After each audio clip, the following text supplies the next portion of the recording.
Well, hello, Happy New Year, and welcome back to Durban Garden City.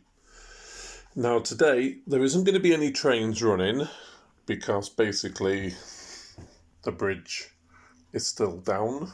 Obviously, this is a work in progress. I have been trying to fill the gaps in this rather awkward to build bridge. It doesn't go together very easily. In fact, if you want to see how it does go together, I know Charlie at Chadwick does a very interesting video on how to do it. This one is only really needed to bridge this small gap here. I don't think the pillars are going to be, or the pylons are going to be this tall. I'm going to probably bury them in some foam, this sort of stuff, which is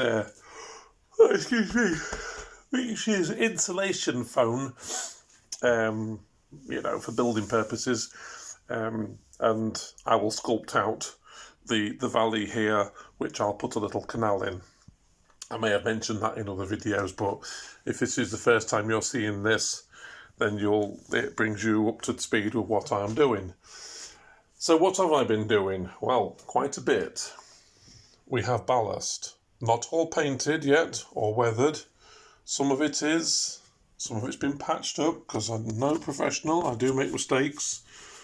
But in the main, you can see that the ballasting has been going on to the track. Okay. And I've also put in what will soon be the stations. You can see the platform edges here. This is just a single track to a dead end terminus, which will obviously have platforms either side of it. I think you get the idea. You can see here that the just single part of my APT, you don't often see them in bits like this, do you? Well, it's there at the moment, and the reason it's there is because it has this rather large overhang. This is why the track on this side is quite away from the platform.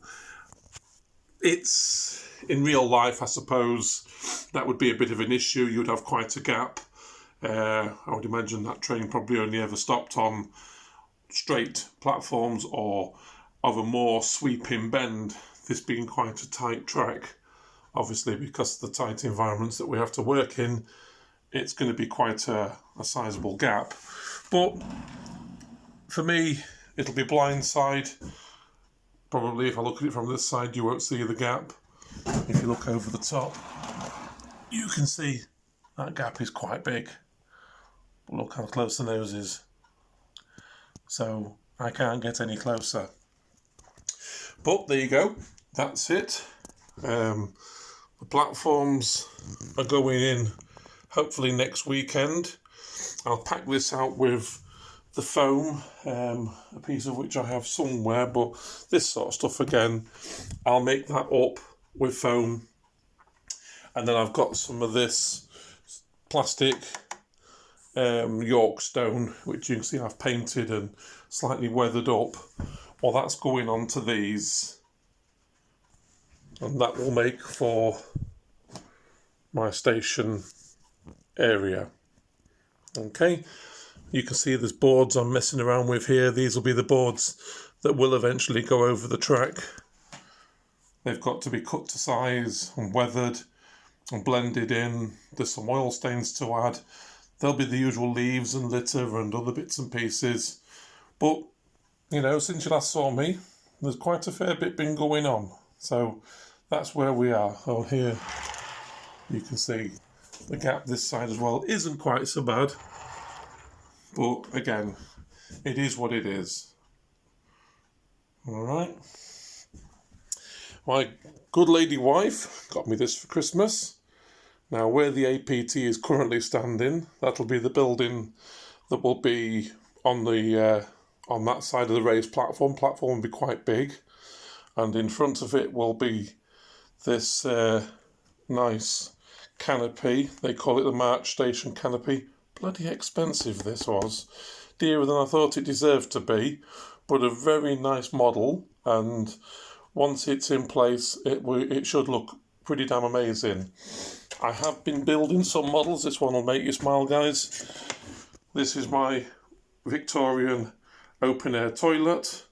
Being open air, you can see it's quite muddy or dirty from the elements being outside, and its hygiene standards for what was probably the 80s are obviously not in good order. Hundreds of years of you-know-what, the obvious, has been occurring in there and left its mark. So that's the lavvy. Been making these little waiting rooms. They've been an absolute so-and-so to make. I've always been a believer in painting a model before you glue it, but painting this and then gluing it, the glue wouldn't take.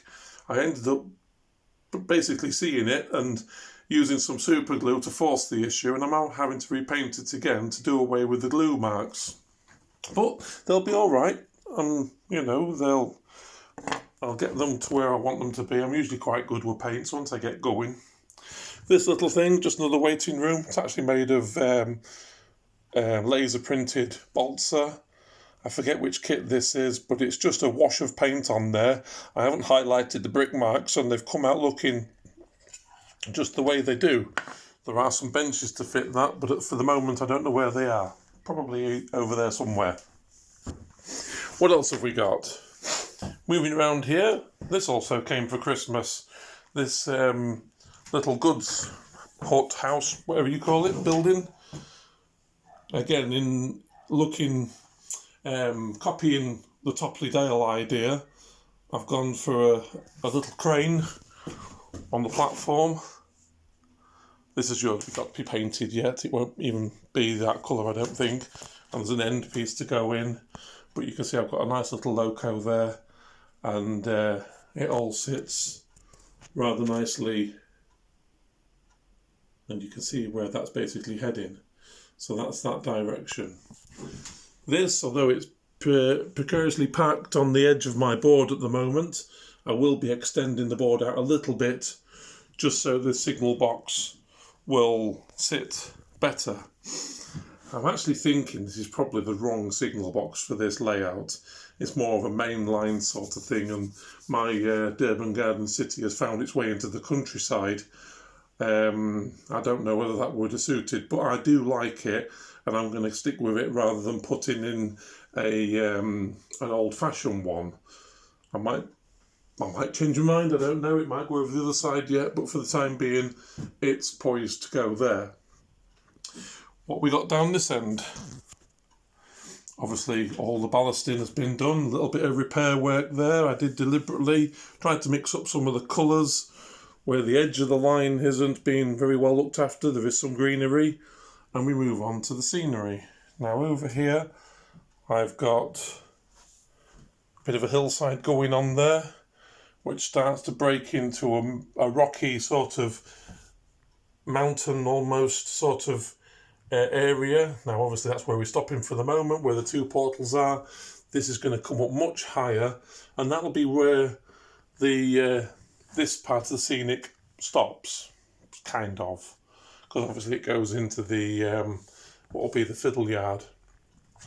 You can see I've put one of these boards in. You might be thinking, well, he's got a load of mess on that, but that's got a film that you peel off. So I've just put it there so that my plaster and my paint and my glue and everything isn't spoiling the edge of this wood. If this doesn't, if this does have to come down one day and I decide to turn it into a spa or a pool room or whatever it is we choose to do with it, I don't want glue and stains and stuff on the woodwork. So this is just loosely in place for the moment, and it will be getting a nice coating of this Gauge Master Scenics blue sky. So you can imagine that that will have a nice blue sky behind it. Okay, that building you're seeing there on the old scenic board will be taken down and not used. What else have I done? Oh yes, there is a nice little bit of grassland here, a bit earthy and a bit unkept, and there's a coal bunker, a little railside hut, and some of those pipes that you see. I think I'm going to put some more bits and pieces around here, and I'm not keen on the coal. It's a bit shiny. I like the coal to be more like this is the real coal. You can see it's a bit more dull. I had this in a box and I thought, well, I best use it up. So there it is. And the banks, as you can see, are not finished yet. There's 2 layers of grass on there at the moment. There will be some more, and there's going to be trees and forest land and other bits of weeds and things added just to build it up. Okay. So that's where we are with that. Also, I will be putting these signals in place. These are the dapple ones that are already lit. They have a light in them and they have a motor mechanism. And before those, there'll be these little gizmos. For those of you who know, they tell the signal when the train has passed. All right.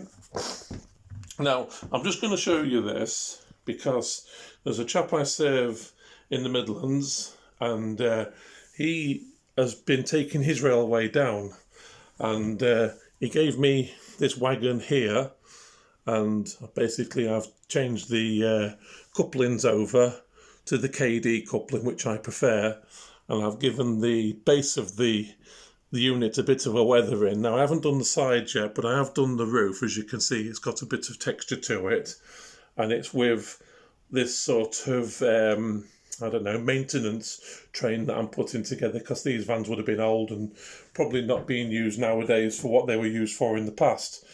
And I've got that hooked up with my steam crane, which I was very fortunate to buy out of my Christmas tips that I get for doing my job, which is an excellent treat, an excellent bonus. It kind of makes this hobby a little bit more affordable when people's generosity chip in towards it. So any of my customers watching this, that's what I got. Thank you very much.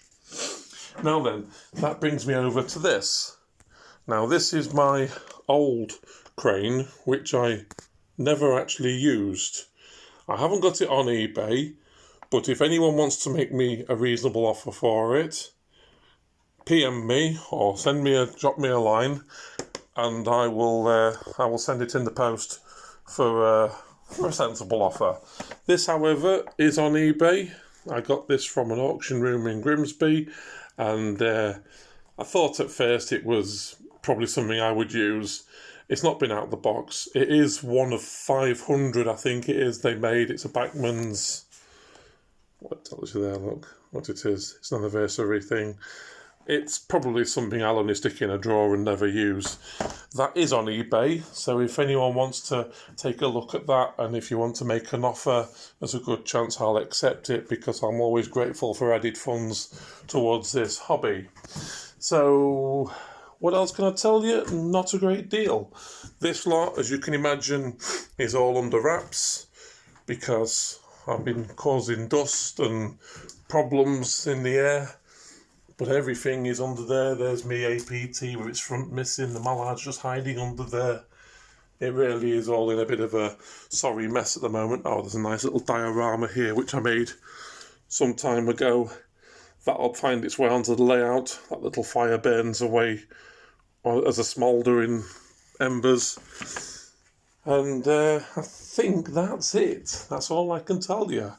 Hopefully next time you see me, there may be some blue sky in the back there. There might be some platforms. The station buildings may be in situ. Who knows? It just depends on time and affordability. But you can see now that since the last video, although I say I'm sorry there's nothing running at the minute, you can see where this is all going.